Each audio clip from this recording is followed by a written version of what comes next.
पाकिस्तान की आन, पाकिस्तान की शान JF-17 थंडर ब्लॉक 3 भारत को तबाहकुन शिकस्त के बाद पाकिस्तानी तैयारे की पूरी दुनिया में मांग में इजाफा हो गया है और बहुत से ममालिक इस पाकिस्तानी तैयारे को ख़रीदने में दिलचस्पी ले रहे हैं। आमिर रज़ा से जानते हैं कि वो कौन से ऐसे ममालिक हैं जो पाकिस्तानी तैयारे को ख़रीदने में दिलचस्पी ले रहे हैं। जी आमिर भाई, ज़रा हमें तफसील से बताइए। तो पहले तो मैं भी दिलचस्पी ले रहा हूँ इसमें, और मुझे लगता है ये है अदील कि आप समझे ये कि एक बहुत बड़ी फूड मार्केट है, या उसको आप फूड स्ट्रीट कह लें, जिसमें बड़ी बड़ी चेन्स थी। ये चेन है, ये रशिया की है, ये चेन है, ये फ्रांस की है, ये बरतानिया की है, ये अमेरिका की है। एरोनॉटिकल इंडस्ट्री इस वक्त दुनिया में सबसे बड़ी इंडस्ट्री है बिलाशुबा। एक जहाज़ की कीमत में आप पूरा आयल का भरा हुआ बहरी जहाज़ ले सकते हैं, यानी उससे भी ज़्यादा ले सकते हैं।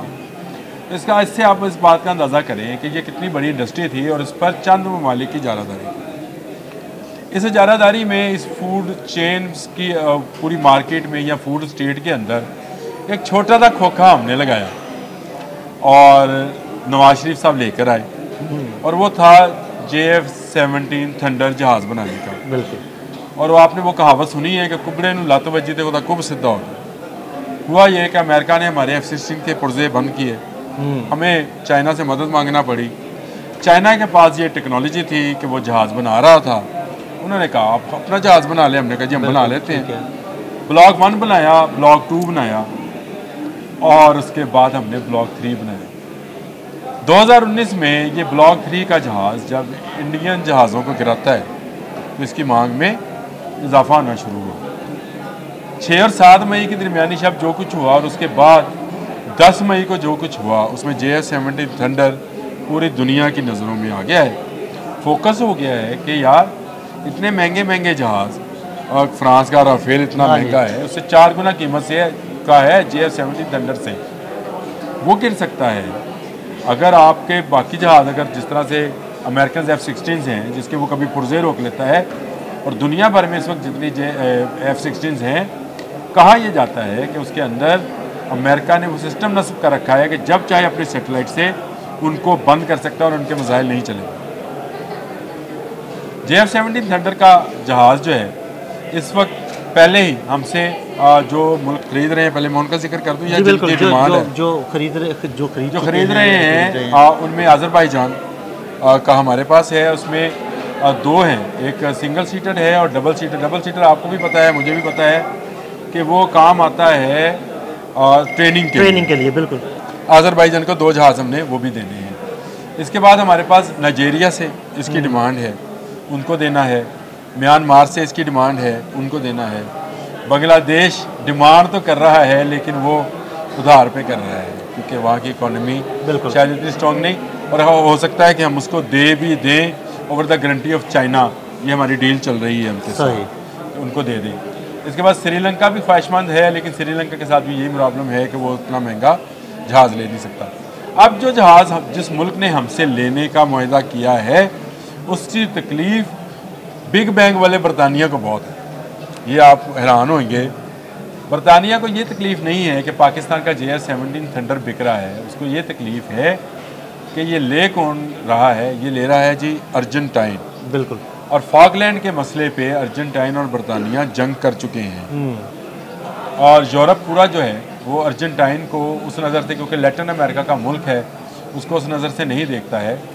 JF-17 थंडर ब्लॉक 3 अगर उसके पास आ जाता है तो उसकी ताकत भी बढ़ जाएगी। 12 जहाज़ हैं 111 अरब के।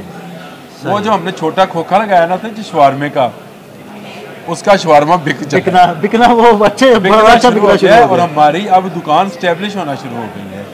हमने JF-17 थंडर के नाम से जो दुकान बनाई थी, वो कि ये टेक्नोलॉजी मैं मानता हूँ चाइना की है या जो भी है, लेकिन चाइनीज़ अब इस टेक्नोलॉजी से निकल गए। उन्होंने टोटली पाकिस्तान को ये दे दिया, बिल्कुल, कि आप इसमें जो डेवलपमेंट करना चाहें करें। उनकी जो गैंगजो जो जहाँ की ये ईजाद है, वहाँ से सारी की सारी टेक्नोलॉजी हमने अपने पास ट्रांसफ़र कर ली। सही। और अभी ये ब्लॉक 3 है, आपको खुशखबरी सुना दूँ कि हम ब्लॉक 4 पे काम कर रहे हैं। ज़बरदस्त। वो नेक्स्ट जनरेशन का जहाज़ होएगा, और इससे नेक्स्ट जनरेशन का जहाज़ जो है उसमें फिर वो सारी खासियतें होंगी जो एक स्टील जहाज़ में होती हैं। इसके मतलब आपका ही मैंने एक व्लॉग देखा था, बड़ा ज़बरदस्त था, जिसमें हेलमेट माउंटेड डिस्प्ले था। जी बिल्कुल, ये JF-17 थंडर वो है जिसमें हेलमेट माउंटेड डिस्प्ले भी है, यानी वो हेलमेट भी जो इस वक्त दुनिया के जदीद तरीन तैयारों में इस्तेमाल होता है वो JF-17 थंडर के साथ इंटीग्रेटेड है। इसमें तमाम वो मसाइल जो इस वक्त दुनिया के लिए खौफ का बायस बने हुए हैं, चाहे वो PL-15 है, चाहे PL-10 है, वो इसमें नस्ब किए जा सकते हैं। इसने S-400 को मार गिराने के बाद दुनिया को इस बात पे हैरान कर रखा है कि ये जहाज़ जो अभी पूरी तरह से स्टील टेक्नोलॉजी का हामिल नहीं है, उसने रशियन एयर डिफेंस को जो है सिस्टम को S-400 को कैसे तबाह कर दिया।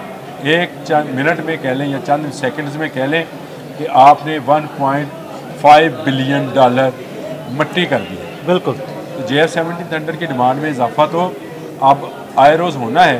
इसके बाद सऊदी अरब जी इसमें इंटरेस्टेड है, वो JF-17 थंडर रखना चाहता है। और भी अरब ममालिक हैं जिनकी अफवाज हैं।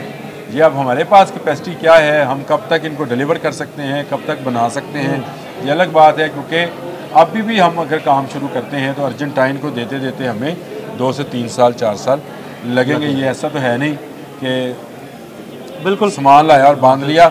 इसके तो एक एक धात जो है दोबारा से डेवलप करनी पड़ती है और दोबारा से बनानी पड़ती है। तो ये बड़ा ज़बरदस्त एक है कि पाकिस्तान की एक दुकान इस्टेब्लिश हो गई है दुनिया में जहाँ बहुत सारे जहाज़ बिक रहे हैं।